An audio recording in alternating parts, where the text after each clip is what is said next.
Good morning students. मैं हूं प्रताप सिंह और आप देख रहे हैं आईटी ज्ञान।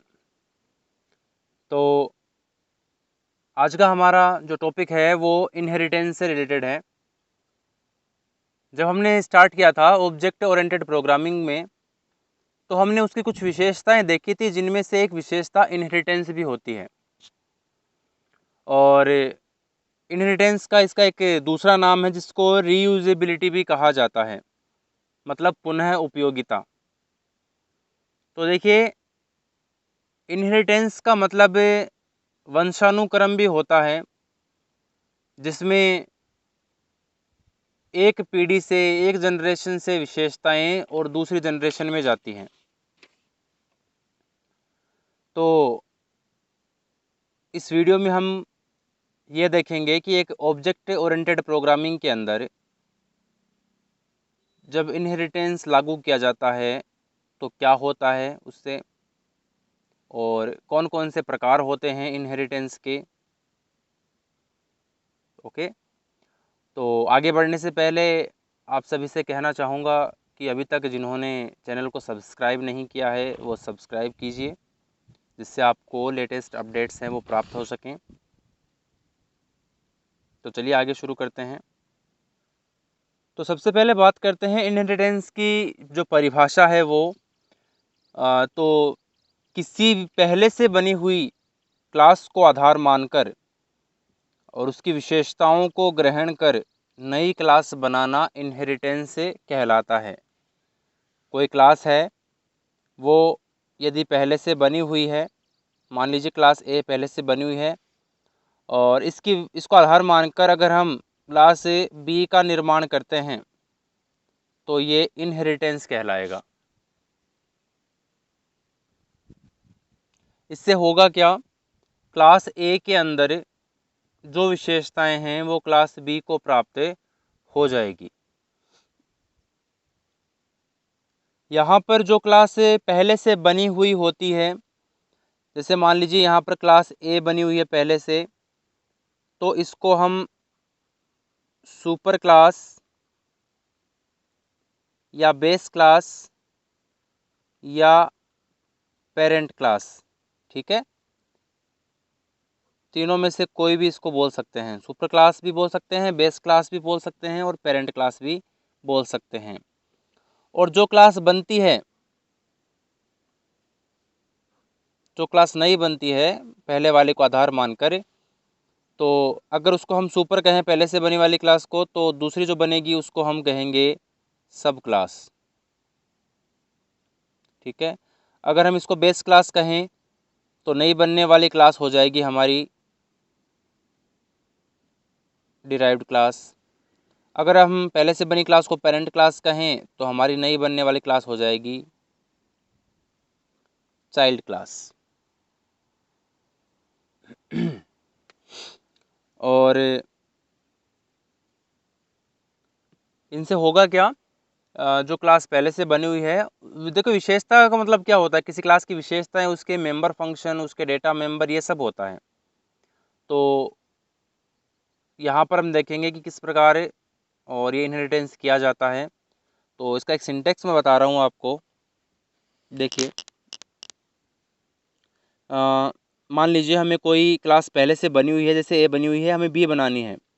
तो इसका जो सिंटेक्स है वो किस प्रकार होगा, हमें नई क्लास बनानी है क्लास बी, तो हम लिखेंगे क्लास, जैसे क्लास बनाने का तरीका होता है क्लास बी, ठीक है, कोलन। और उसके बाद में यहाँ पर विजिबिलिटी मोड लिखेंगे। क्या होता है विजिबिलिटी मोड, ये भी बताऊंगा मैं आपको। तो विजिबिलिटी मोड होता है, देखिए, कि एक क्लास के जो गुण धर्म हैं या विशेषताएं हैं वो दूसरी क्लास में किस प्रकार इनहेरिट हो, यह निर्धारित किया जाता है जो हमारे विजिबिलिटी मोड होते हैं उनके द्वारा। और तीन प्रकार के होते हैं ये, पब्लिक, प्राइवेट और प्रोटेक्टेड, ठीक है। पब्लिक, प्राइवेट और प्रोटेक्टेड होते हैं। तो जिस मोड में हम रखेंगे, जिस मोड में हम एक क्लास से दूसरी क्लास बनाएंगे, तो उसके डेटा मेंबर हैं, मेंबर फंक्शन है, वो उसी प्रकार से कार्य करेंगे अगले वाले क्लास में। तो यहाँ पर विजिबिलिटी मोड है, तो वो किसी में से भी हो सकता है, पब्लिक, प्राइवेट, प्रोटेक्टेड में से। तो मैंने विजिबिलिटी मोड लिख दिया यहाँ पर। और यहाँ आएगी वो क्लास जो पहले से बनी हुई है। यहाँ पर visibility mode, sorry, public to, ये आ जाएगा यहाँ पर। ठीक है, तो जो क्लास हमें बनानी है नई, वो बी हो जाएगी। ये विजिबिलिटी मोड आ गया। और यहाँ पर क्लास जो पहले से बनी हुई है उसका नाम आ जाएगा, इसके अंदर इसके मेंबर आ जाएंगे। रही बात विजिबिलिटी मोड की, तो विजिबिलिटी मोड मान लीजिए हम पब्लिक रखते हैं, दो क्लास हमारे पास ए और बी। तो विजिबिलिटी मोड पब्लिक रखने पर क्या होगा, क्लास ए के अंदर जो जो मेंबर पब्लिक हैं वो आगे वाली क्लास में जाएंगे तो पब्लिक रहेंगे। इसमें प्रोटेक्टेड हैं तो वो इसमें भी प्रोटेक्टेड रहेंगे। और जो मेंबर इसके अंदर प्राइवेट हैं, तो देखिए प्राइवेट मेंबर कभी इनहेरिट नहीं होते हैं। ठीक है, तो प्राइवेट मेंबर को छोड़कर बाकी जैसे इसमें हैं आगे वाले क्लास में चले जाएंगे। अगर आप प्राइवेट रखोगे विजिबिलिटी मोड को, तो देखिए प्राइवेट होते हैं वो तो इनहेरिट होंगे ही नहीं, पब्लिक होंगे इधर और इधर पब्लिक होंगे, वो इधर जाके प्राइवेट बन जाएंगे। इधर प्रोटेक्टेड होंगे तो वो इधर जाके प्राइवेट बन जाएंगे। ठीक है, और यहाँ पर प्रोटेक्टेड रखोगे आप अगर इसको, तो देखिए इधर पब्लिक हैं तो इधर प्रोटेक्टेड बन जाएंगे, इधर प्रोटेक्टेड हैं तो इधर प्रोटेक्टेड ही रहेंगे, वो इधर प्राइवेट हैं तो प्राइवेट इनहेरिट नहीं होते हैं। मतलब प्राइवेट के लिए तो आपको याद रखना है कि प्राइवेट कभी भी इनहेरिट नहीं होते हैं, बाकी विजिबिलिटी मोड के अनुसार वो आगे वाली क्लास में बदल जाएंगे। अब बात करते हैं कि ये इनहेरिटेंस कितने प्रकार के होते हैं। प्रकार की बात करें तो देखिए इनहेरिटेंस 5 प्रकार के होते हैं। ठीक है, कौन कौन से। पहला होता है सिंगल लेवल इनहेरिटेंस।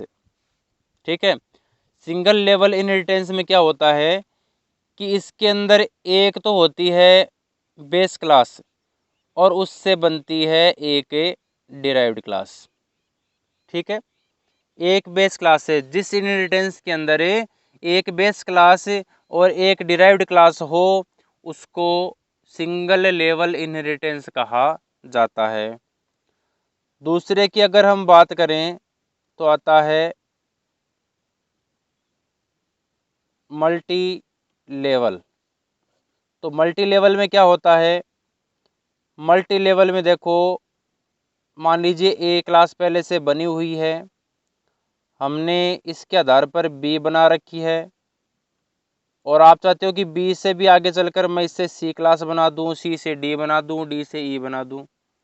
तो इसको मल्टी लेवल मतलब एक लेवल से अधिक। तो इसमें कई लेवल हो गए, ए से बी बन गया, बी से सी, सी से डी, इसमें लेवल की कोई सीमा नहीं होती है। ठीक है, मतलब इसमें एक डिराइव्ड क्लास, ठीक है, एक डिराइव्ड क्लास से भी किसी दूसरी क्लास को डिराइव्ड किया जा सकता है। ये होता है आपका मल्टी लेवल इनहेरिटेंस। और तीसरा आता है आपका मल्टीपल। तो इनका नाम याद रखना है, एक तो आपको मल्टी लेवल क्या होता है और मल्टीपल कैसे होता है, दोनों को मिक्स मत कर देना, अलग अलग याद रखना है इनको, क्योंकि इनमें कन्फ्यूजन ज़्यादा होता है एग्जाम में। तो मल्टीपल में क्या होगा, मल्टीपल में देखिए जैसे आपने ये क्लास बनी हुई है और इधर बी बनी हुई है, दोनों क्लास स्वतंत्र क्लास हैं, दोनों बेस क्लास हैं, कोई किसी के ऊपर आधारित नहीं है, दोनों क्लास अलग अलग हैं अपनी। और आप क्या करते हो, दोनों को मिलाकर, दोनों के गुणधर्म मिलाकर और एक क्लास सी बना देते हो। ठीक है, तो इसको कहा जाएगा मल्टीपल इनहेरिटेंस, जिसमें दो बेस क्लास हों, दो या दो से अधिक भी हो सकती हैं, और उनकी एक डिराइव्ड क्लास हो, तो उसे मल्टीपल इनहेरिटेंस कहा जाता है। उसके बाद में चौथा प्रकार आता है इनका हायरार्किकल। हायरार्किकल इनहेरिटेंस में क्या होता है, इसमें एक तो होती है बेस क्लास और उसकी एक से अधिक डिराइव्ड क्लास होती है। जब किसी इनहेरिटेंस में एक बेस क्लास हो, उसकी एक से अधिक डिराइव्ड क्लास हो, तो इसे हायरार्किकल इनहेरिटेंस कहा जाता है। ठीक है, 4 प्रकार हो गए और 5वां प्रकार आता है वो और देखते हैं। देखिए 5वां प्रकार है उसको कहा जाता है हाइब्रिड। हाइब्रिड का मतलब होता है जो कई प्रकारों से मिलकर बना हो, जिसमें कई प्रारूपों की विशेषताएं सम्मिलित हों। ठीक है, मतलब कई इनहेरिटेंस के प्रकारों को मिलाकर जब एक नया इनहेरिटेंस बनाया जाता है तो उसको हाइब्रिड कहा जाता है।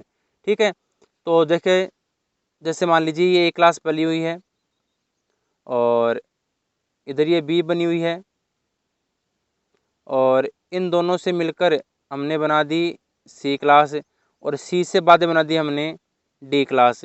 तो क्या होगा इससे, इसमें 2 प्रारूप आ गए। आप देख सकते हो कि यहाँ पर अगर हम सीधा देखें इसको कि ए क्लास से सी बनी हुई है, सी से डी बनी हुई है, तो इसको हम पाते हैं कि ये कैसा है, ये मल्टी लेवल इनहेरिटेंस में आता है।